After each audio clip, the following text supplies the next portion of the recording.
Today, we're going to the streets of London to conduct a social experiment and see how people react when I tell them I'll be fasting for an entire month. What questions do you have about fasting, about Ramadan? Is there anything that you really want to know in particular? Do you have to do that? Like, is that You have to fast for the month of Ramadan. Yeah. Fasting is actually one of the 5 pillars of Islam. Is there any time frames? Do you fast from like 12 to 6, the whole day? What? 12 to 6, innit? No, actually, it changes throughout the whole year. Every year is going to be different timings. So what's your current So it's from the sunrise all the way to sunset. And as you know, the days are now starting to get longer and longer. So every day that we start the fast is going to be the fast is going to be longer as well. It's actually because the lunar calendar is 354 days approximately. So it's about 10 or 11 days less than the Gregorian calendar, and for that reason, as Muslims, we get to experience Ramadan in every season of the year. So after about a 32.5-year period, then it goes back to the cycle again. Can you drink? We can't even drink at that time, no. So it's a real challenge, and we like to challenge ourselves as well. If we can endure difficulties just for 1 month, we can also do so for the rest of the year, right? Right? Yeah, I understand that. I'm not religious, but I think fasting has a lot of benefit for your health. When you reach maturity, that's when you're really supposed to fast, and your body's kind of finished growing, if that makes sense. So around 15 to 18, around that time, around 18, you can say when you're supposed to really fast the full 30 days. But at the same time, we get children to like have a little taste of it. For example, around the age of 12 or 13, maybe have half fast or a fast, and then slowly but surely throughout the years they develop that habit.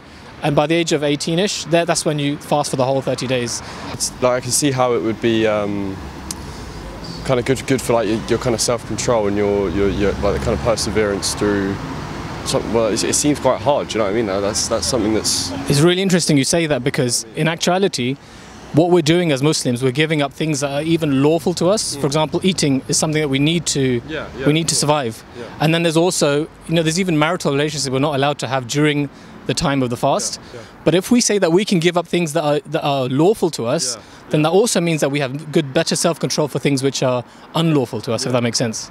I mean, it's impressive. Is there anything else you do during Ramadan, like except for fasting? Absolutely.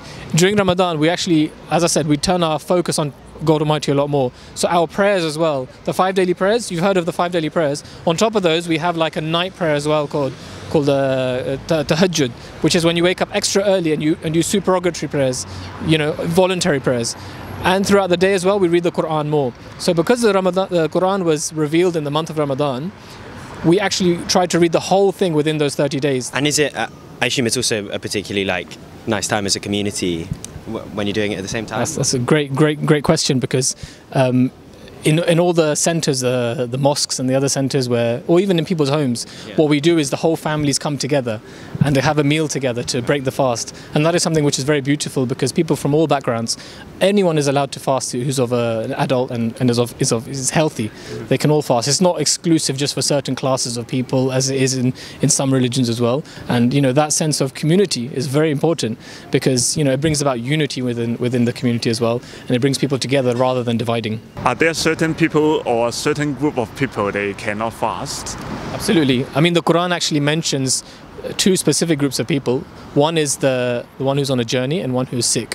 So if somebody is sick, they shouldn't be fasting at all. If somebody's on a journey, they shouldn't be fasting either. At the same time, there are, for example, there are women who are breastfeeding, there are the pregnant, there are young children as well. None of those should be fasting as well. Those who don't fast during the month of Ramadan, they can fast it in other days throughout the year, or they can feed a poor person for each day that they miss. Our main aim in life and our objective is to reconnect with God Almighty and to recognize Him, isn't it?